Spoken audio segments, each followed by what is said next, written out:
नमस्कार फ्रेंड्स, दृष्टि current affairs today में आपका स्वागत है। आज का नेक्स्ट टॉपिक है निर्वाचन विधि संशोधन विधेयक 2021। देखते हैं चर्चा में क्यों है। हाल ही में संसद में निर्वाचन विधि संशोधन विधेयक 2021 इलेक्शन लॉ अमेंडमेंट बिल 2021 पारित किया गया। यह विधेयक मतदाता सूची डेटा और मतदाता पहचान पत्र को आधार तंत्र से जोड़ने का प्रयास करता है। हालांकि विपक्षी सदस्यों ने विधेयक पर कई आपत्तियां जताई हैं। विधेयक की मुख्य विशेषताएं क्या क्या हैं। निर्वाचक नामावली का डुप्लीकेशन। यह जन प्रतिनिधित्व अधिनियम 1950 की धारा 23 में संशोधन करने का प्रावधान करता है, जिससे मतदाता सूची को आधार तंत्र से जोड़ा जा सके। इसका उद्देश्य विभिन्न स्थानों पर एक ही व्यक्ति के एकाधिकार नामांकन को रोकना है। इससे फर्जी वोटिंग, फर्जी मतों को रोकने में मदद मिलेगी। आधार के साथ यह लिंकिंग विभाग से संबंधित व्यक्तिगत लोक शिकायत और कानून तथा न्याय पर संसदीय अस्थायी समिति के 105वीं रिपोर्ट के अनुरूप है।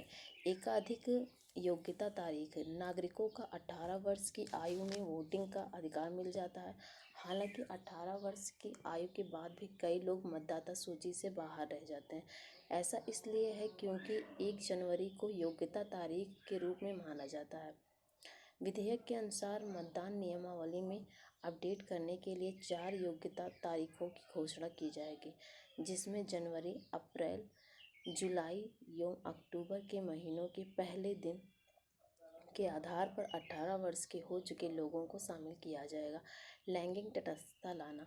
सेवा मतदाताओं की पत्नियों के पंजीकरण की भाषा को अब जीवन साथी से बदल दिया जाएगा। यह कानूनों को और अधिक लैंगिक रूप से तटस्थ बना देगा।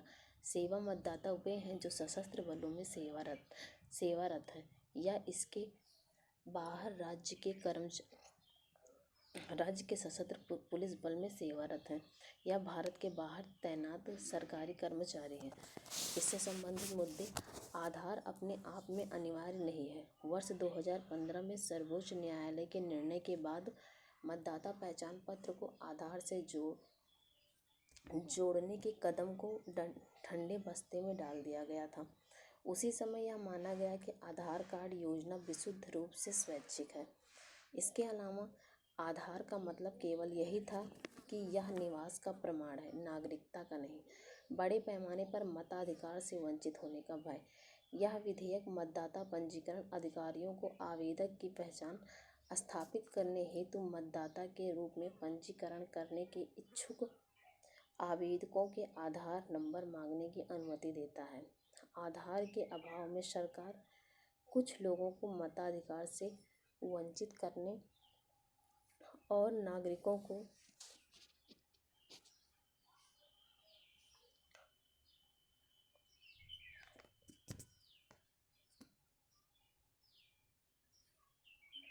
बड़े पैमाने पर मताधिकार से वंचित होने का भय। यह विधेयक मतदाता पंजीकरण अधिकारियों को आवेदक की पहचान स्थापित करने हेतु मतदाता के रूप में पंजीकरण करने के इच्छुक आवेदकों के आधार पर नंबर मांगने की अनुमति देता है। आधार के अभाव में सरकार कुछ लोगों को मताधिकार से वंचित करने और नागरिकों की प्रोफाइल बनाने के लिए मतदाता पहचान विवरण का उपयोग करने में सक्षम होगी। डेटा संरक्षण कानून का अभाव। विशेषज्ञों का मानना है कि एक प्रभावी व्यक्तिगत डेटा संरक्षण कानून के अभाव में डेटा साझा करने की अनुमति देने का कोई कदम समस्या उत्पन्न कर सकता है।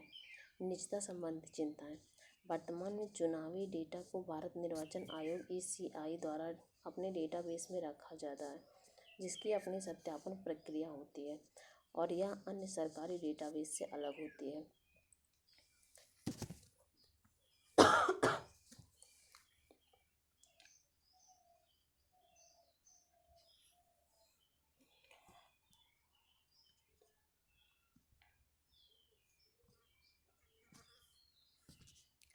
आधार और चुनाव संबंधी डेटाबेस के बीच प्रस्तावित लिंकेज (ECI) और भारतीय विशिष्ट पहचान प्राधिकरण (UIDAI) को डेटा उपलब्ध कराएगा।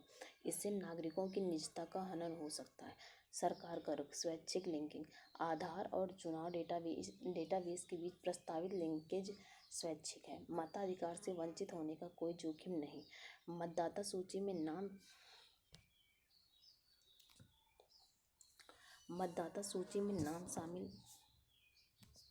नाम शामिल करने के लिए किए किसी भी आवेदन को अस्वीकार नहीं किया जाएगा और किसी व्यक्ति द्वारा आधार संख्या प्रस्तुत करने या सूचित करने में असमर्थता की स्थिति में मतदाता सूची से कोई भी प्रविष्टि नहीं हटाई जाएगी। आगे की राह। व्यापक कानून की आवश्यकता। एक त्रुटि मुक्त मतदाता सूची स्वतंत्र एवं निष्पक्ष चुनाव के लिए अनिवार्य है। यद्यपि सरकार को चाहिए कि वह इसके लिए व्यापक विधेयक प्रस्तुत करे ताकि संसद में इस मुद्दे पर उचित चर्चा हो सके। अधिक स्पष्टीकरण की आवश्यकता। विधेयक में दो डाटाबेस के बीच डेटा साझाकरण की सीमा, ऐसे तरीके जिनके माध्यम से सहमति प्राप्त की जाएगी और क्या डेटाबेस को जोड़ने के लिए सहमत रद्द की जा सकती है जैसी बातों को निर्दिष्ट किया जाना चाहिए। संभावित प्रश्न क्या बन सकते हैं? हाल ही में संसद में पारित किया गया निर्वाचन विधि संशोधन विधेयक 2021 भारत जैसे विशाल लोकतांत्रिक देश में किस प्रकार चुनावी प्रक्रिया को पारदर्शी बनाने से सफल साबित होगा, चर्चा कीजिए। धन्यवाद।